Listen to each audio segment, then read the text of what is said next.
The train stopped only long enough for the widow to step onto the frozen platform. Nobody rushed to help her.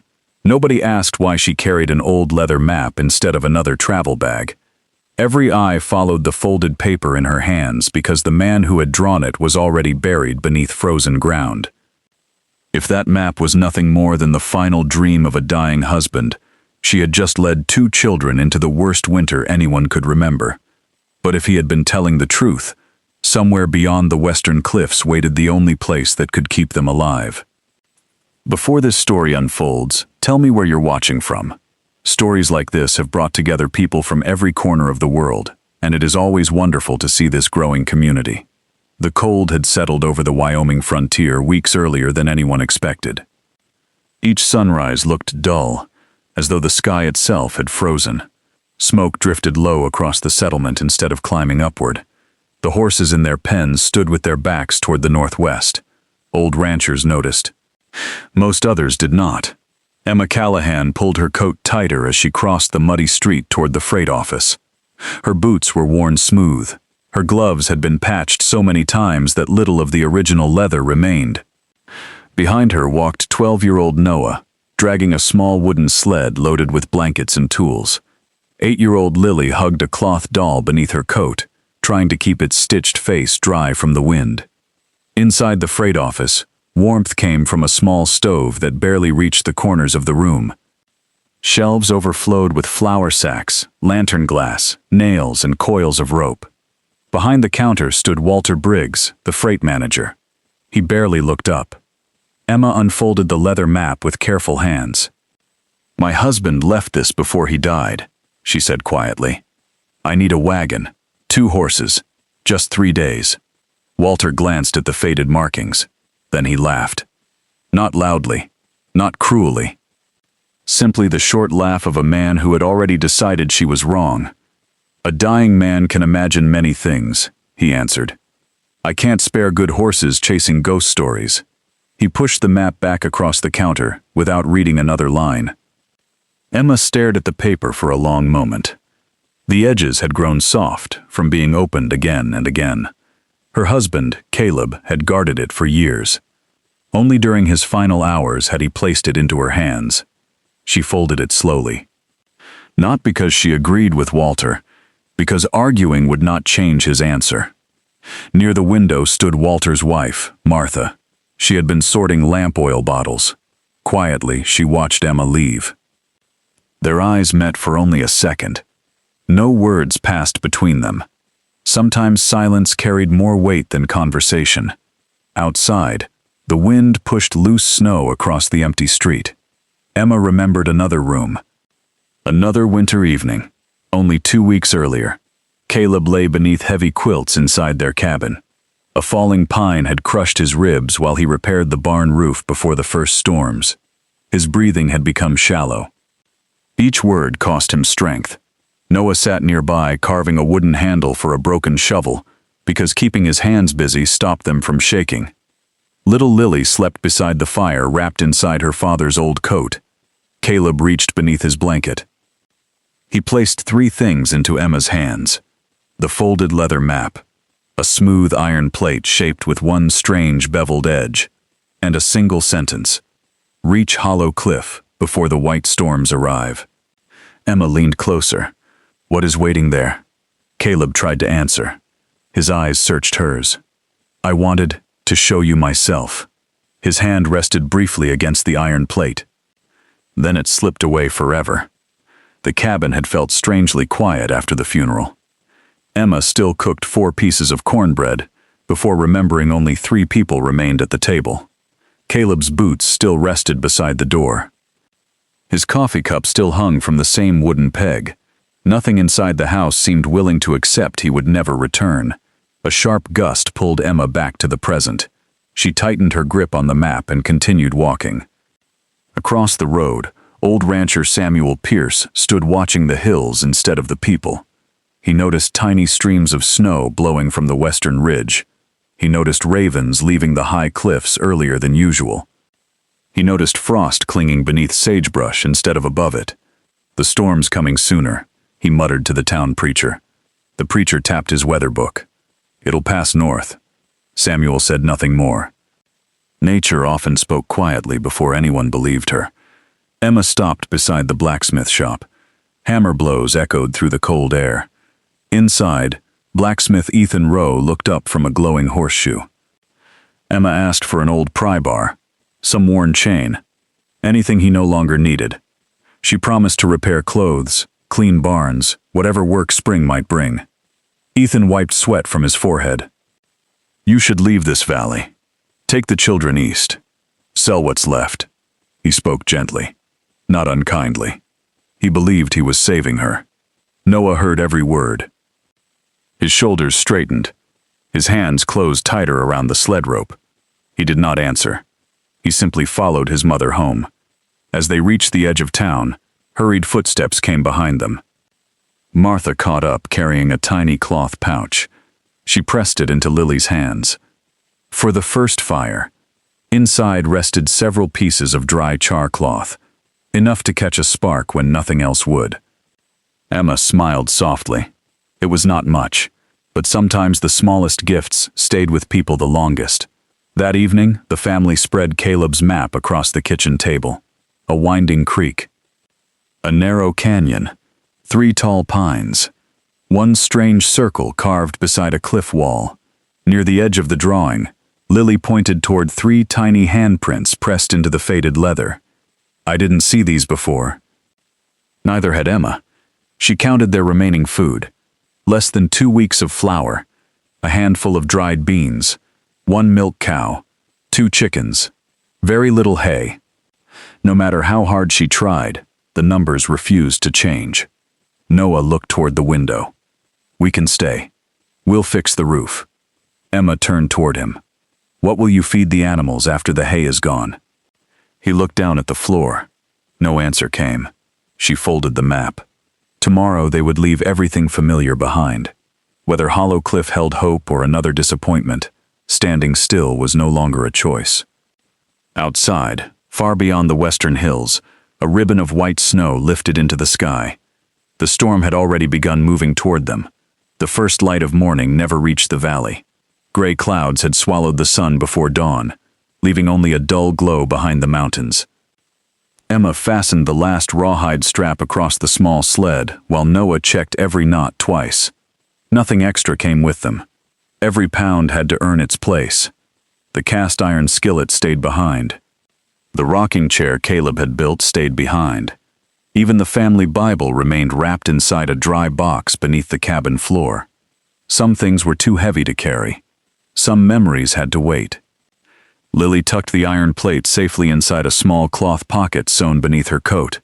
She patted it every few minutes without realizing she was doing it. Emma noticed but said nothing. She only tightened Lily's scarf against the growing wind. Before leaving, Emma opened the pasture gate. Their milk cow wandered slowly toward a line of willow trees where dry grass still poked through the snow. Noah looked confused. "We're letting her go?" Emma nodded. "If she stays here, she'll die tied to an empty barn." The animal walked away without looking back. Sometimes the kindest choice looked like letting go. Emma closed the gate for the last time. She never turned toward the cabin again. The trail climbed west through frozen grasslands before reaching a narrow creek lined with cottonwoods. Every branch carried thin sheets of ice that rattled softly whenever the wind passed through. The sound reminded Noah of tiny glass bells. No one spoke. Their breathing filled the quiet instead. When they reached the creek, Noah stepped toward the shortest crossing. The ice looked smooth and clear. Emma stopped him with one hand. She broke a long branch from a fallen tree and struck the frozen surface ahead. The first step sounded solid. The second answered with a hollow crack deep below. Without another word, she led them farther upstream where gravel slowed the current beneath the ice. The crossing took longer, but every step held firm. Lily looked back. The pretty ice wasn't safe. Emma smiled faintly. The strongest path doesn't always look the easiest. By afternoon, the wind had changed. Instead of blowing across the valley, it rushed between 2 rocky ridges with surprising force. Snow lifted from the ground in twisting ribbons that stung their faces. Noah leaned his shoulder against the sled just to keep it moving. Several times the wind shoved it sideways. Each time he pulled it back without complaining. His hands had turned bright red beneath his gloves. Emma noticed the awkward way he flexed his fingers whenever he thought she was not watching. During a short stop behind a sandstone outcrop, she quietly poured warm water over a cloth and wrapped his hands. Noah tried to pull away. "I'm fine." Emma kept wrapping the cloth. "I know." That was all she said. The wind grew louder before the snow became heavier. Old frontier families often trusted that warning more than the clouds themselves. As evening approached, the narrow canyon marked on Caleb's map finally appeared. Tall walls of weathered stone blocked much of the wind. For a short time, the air felt almost calm. Then Lily stopped walking. She did not complain. She did not cry. She simply stood still. Emma knelt beside her. Lily's cheeks had lost their color. Her small hands rested quietly against her coat instead of rubbing together. Emma understood immediately. This silence worried her more than any cry.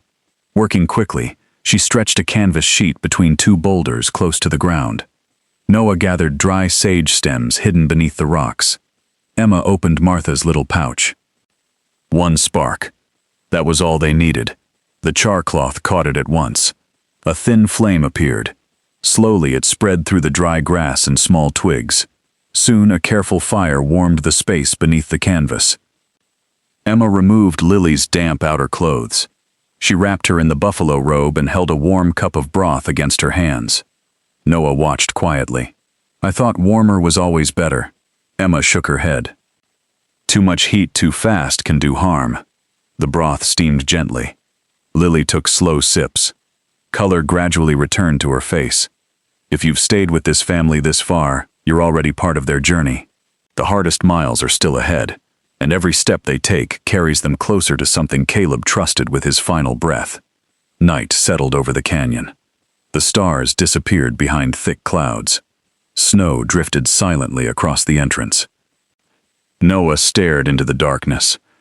What if Mr. Briggs was right? Emma unfolded Caleb's map again. She traced one finger toward a mark shaped like a broken feather. "We've already come too far to wonder what might have been." The fire burned low. A sudden sound echoed between the cliffs. Not a howl, not falling rock. Footsteps. Slow. Measured. Emma reached for Caleb's rifle. Noah stood beside her with the hatchet. Neither spoke. The sound came again. Closer this time. Then a large shepherd stepped from behind the rocks. His thick coat carried patches of frozen snow. One ear had been torn long ago. The dog walked straight toward Emma. He sniffed her glove. Then he sniffed the leather map. Finally, he lifted his head toward the western canyon and began walking away. Only once did he stop. He looked back as if expecting them to follow. Lily smiled for the first time since leaving home. "I know him." Emma looked down. "You do?" "He came to our barn last spring." Noah remembered. He disappeared before Father could catch him.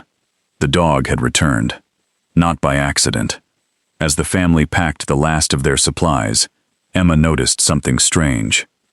The dog avoided the open trail completely. Instead, he stayed close beneath the cliffs, where the wind barely reached the ground. Snow gathered everywhere else. Here, the stone remained almost clear. Caleb had once told Noah that experienced mountain animals often found safer paths before storms arrived. Perhaps this dog knew them too.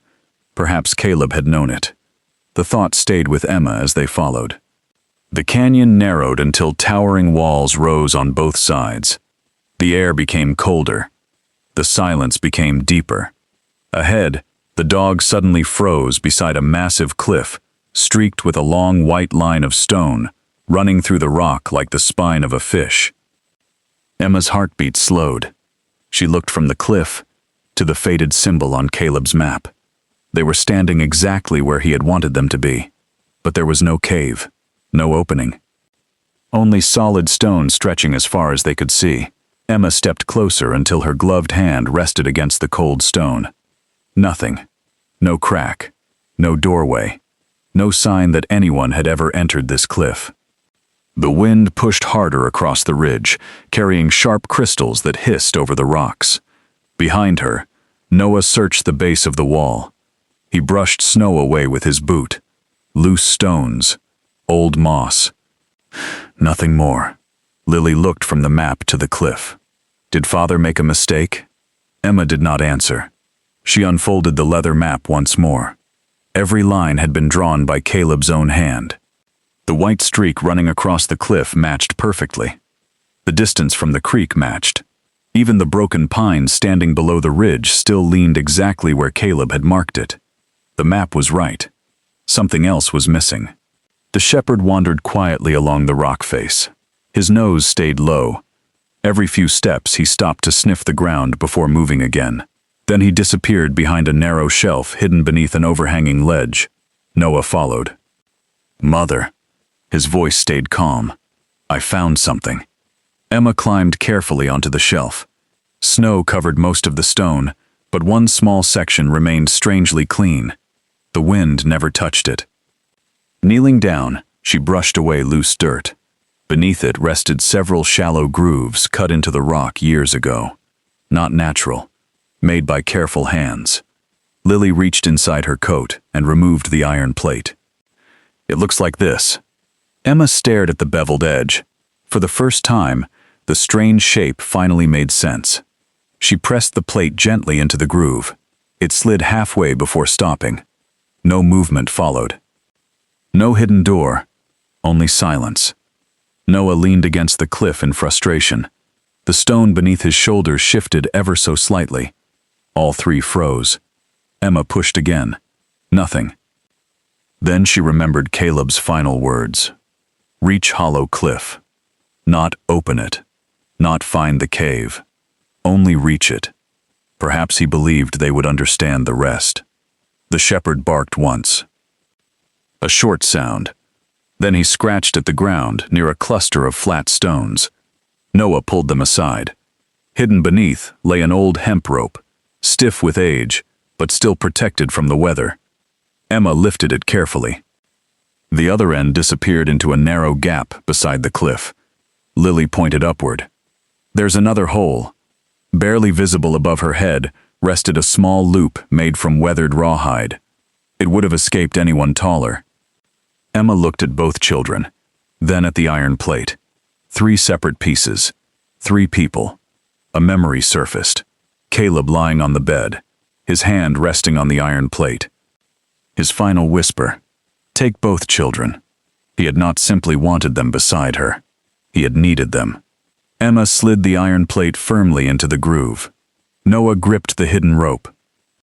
Lily reached for the rawhide loop. "Wait," Emma said. "Not yet." The wind slammed into the cliff with such force that loose snow exploded across the ledge. The sound rolled through the canyon like distant thunder. They waited until the strongest gust passed. Then Emma nodded. "Now." The iron plate lifted slightly. Noah pulled the rope with steady pressure. Lily tightened the rawhide loop with both hands.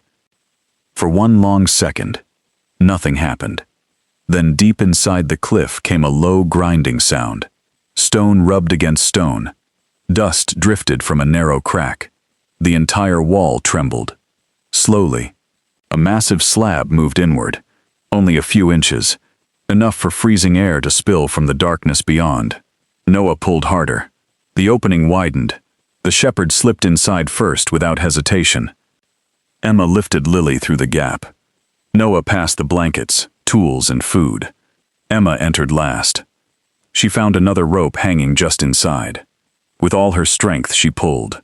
The stone door settled back into place. Outside, the roar of the wind disappeared. Silence filled the chamber. Not complete silence. Tiny drops of water echoed somewhere deeper inside the rock. Emma raised the lantern. Its warm light spread slowly across the hidden room. There was no treasure, no gold, no silver. Instead, there were shelves. Strong wooden shelves built directly into the stone. Clay jars sealed with wax, bundles of dried herbs hanging from cedar beams. Stacks of split firewood protected from dampness. Blankets wrapped inside oilcloth. Sacks of grain resting on raised platforms above the floor. Everything had been arranged with careful purpose. Noah walked toward a long stone bench built beside a low fireplace. His hand rested against it. It feels warm. Emma knelt beside the firebox. The ashes inside were old. Very old. Yet the design looked different from any fireplace she had ever seen. A narrow flue disappeared beneath the stone bench before climbing somewhere inside the cliff. Caleb had not hidden a cave. He had rebuilt a system.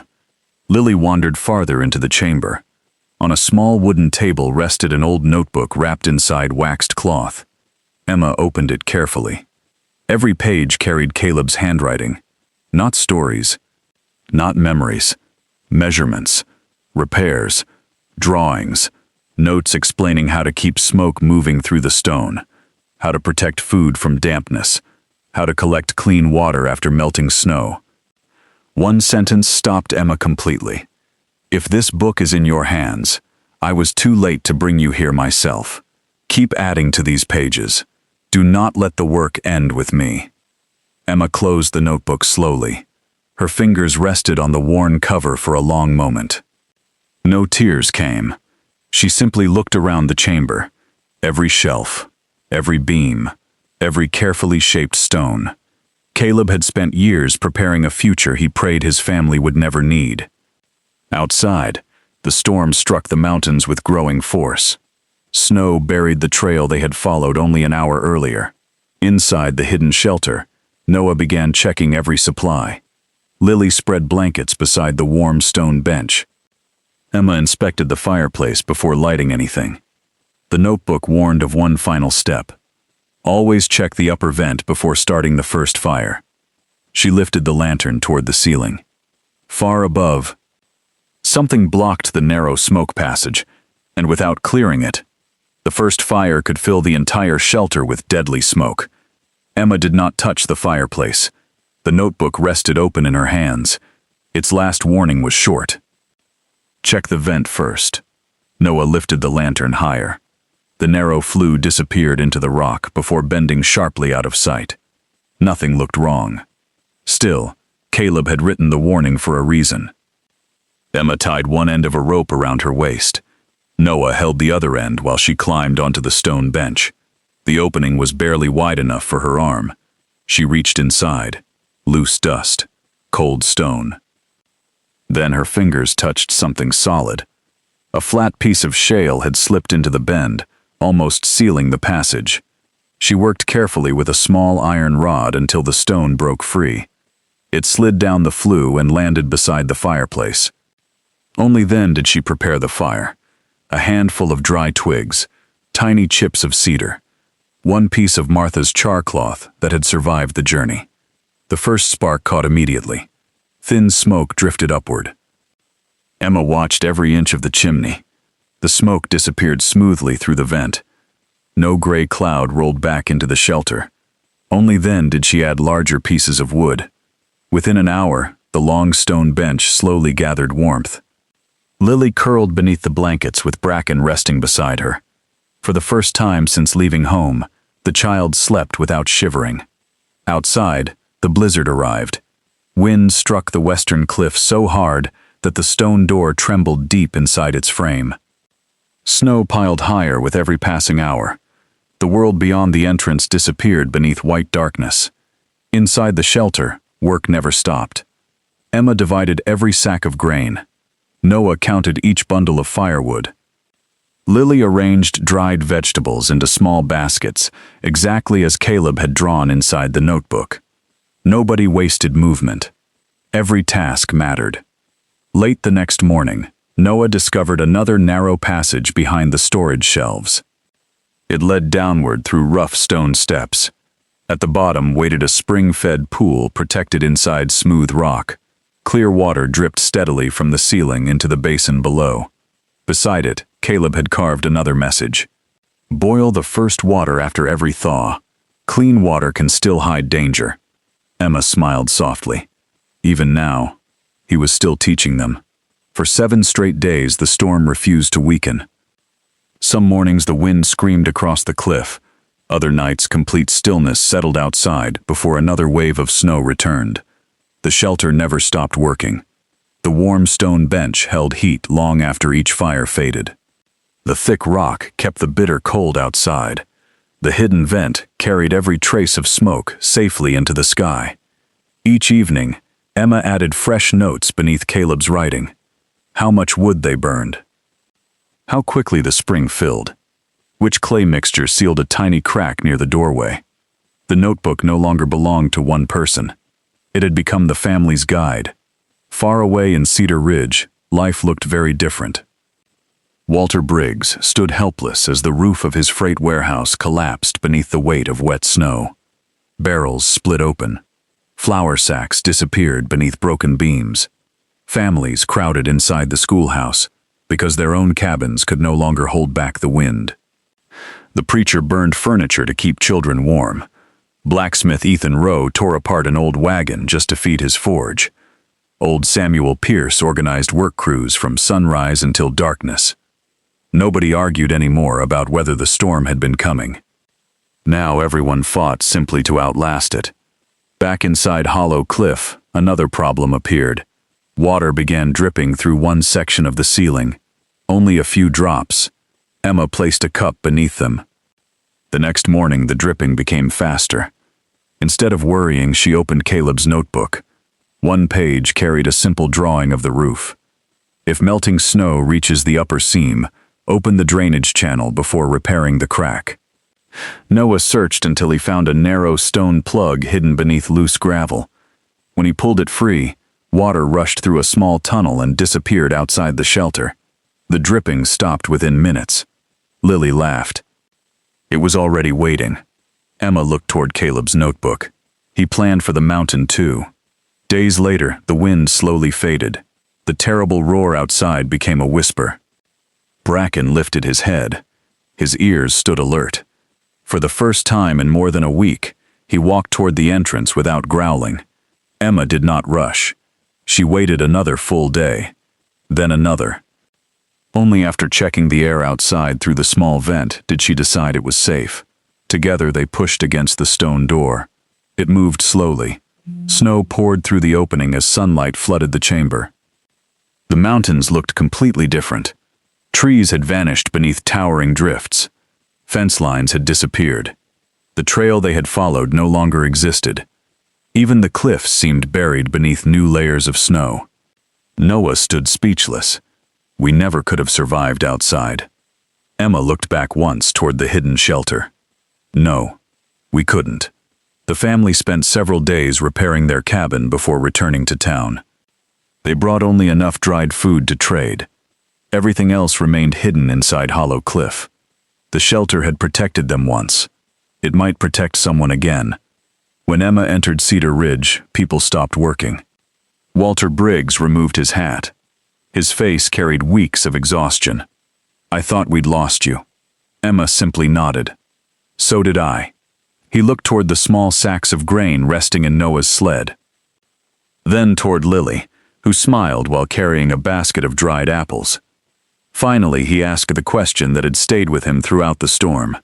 Where did you find enough to survive? Emma looked toward the western mountains. My husband left directions. Nothing more.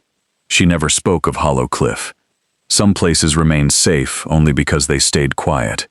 Blacksmith Ethan accepted her grain in exchange for new tools. This time he refused extra payment. I judged your husband before I knew the work he'd done. Emma placed the tools inside her sled. He wasn't building a hiding place. He was building time. Ethan lowered his eyes. He understood. That evening, the family returned home. Emma spread Caleb's notebook across the kitchen table.